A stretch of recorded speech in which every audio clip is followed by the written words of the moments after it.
Et on s'arrête à présent sur un ouvrage dont l'aboutissement aura pris près de 5 ans. Antologia Agortziga Letteraria, édité chez Albiane. 3 auteurs pour 2000 pages bien tassées qui éclairent plusieurs siècles de notre histoire littéraire. C'est un reportage signé Dominique Moret. La nouvelle, le conte, le roman, la poésie et le théâtre en corse, en français ou en toscan. L'anthologie Agortziga Letteraria balaie tous les genres et toutes les langues. Pour rassembler ces textes, il a fallu pas moins d'une dizaine d'années de travail.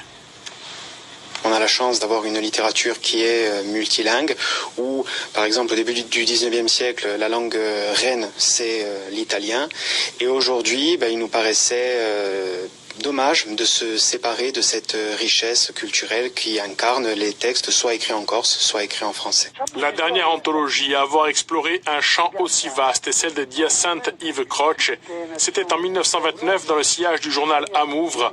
Le livre a été réédité dans les années 80. Quando era a Parigi, tra 20 e sono stato smobilizzato, frequentava la Biblioteca Nazionale e così mi è venuto l'idea di fare un'antologia. C'era un catalogo di tutti i nomi di scrivani, corsi, spagnoli, italiani, e a tutti gli scrittori corsi. Io non avevo un catalogo. Les 1900 pages publiées par Albiane commencent avec le Moyen-Âge du chroniqueur Giovanni della Grosse. En fin de volume figure la poésie contemporaine, incarnée ici par Sonia Moretti.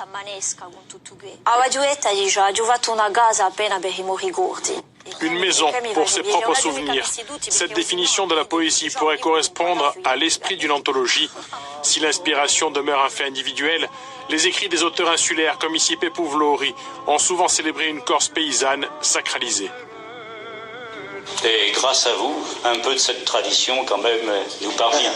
J'essaie, il y a une cinquantaine d'années que j'écris et je m'attarde toujours sur les traditions précisément pour qu'elles ne se perdent pas complètement.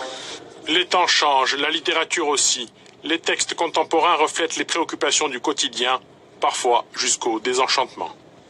On met en avant très souvent nos valeurs communautaires de solidarité. Or ici, elles sont où? Elles sont nulle part.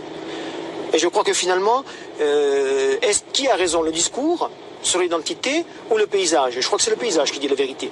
Parfois, la littérature a ce don-là de mettre l'accent, de mettre le doigt sur des choses que l'on ne veut pas voir.